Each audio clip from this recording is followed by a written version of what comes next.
Assalomu alaykum hurmatli kuzatuvchilar. Bugun sizlar bilan immunitetni pasayishiga sabab bo'luvchi omillar haqida gaplashamiz. Immunitetni pasaytiruvchi omillar ko'p, 50 dan oshiq sabab bo'lishi mumkin, lekin ularning ichida eng ko'p uchraydigani 5 ta. Birinchisi bu stress. Stress deganda masalan baqir-chaqir qilish yoki g'azablanish, achchiqlanishni o'zi emas, asosiy surunkali stresslar muhim.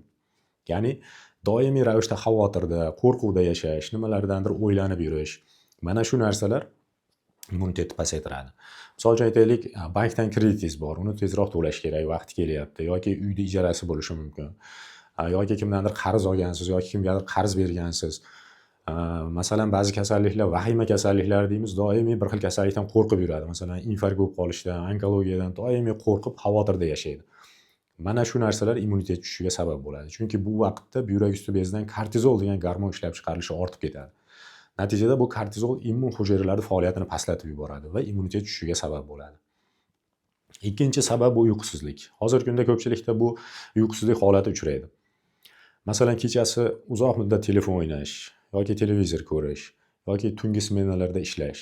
Bu immunitet tushishiga sabab bo'ladi. Ya'ni immun hujayralar asosan uxlaganda paydo bo'ladi va energiyaga to'yinadi. Sog'lom odam bir kunda hech bo'lmaganda 6 soat uxlash kerak. Shunda immunitet normada yurishi mumkin.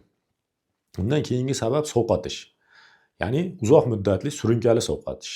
1-2 soat sovqotgan bilan immunitet pastlamaydi. Misol uchun doimiy sovuq sharoitda ishlash yoki faslga mos kiyinmaslik yoki bo'lmasam ba'zi odamlar sovuqqa chidamsiz bo'ladi. Issiq kiyinsa ham doimiy sovqotib yuradi.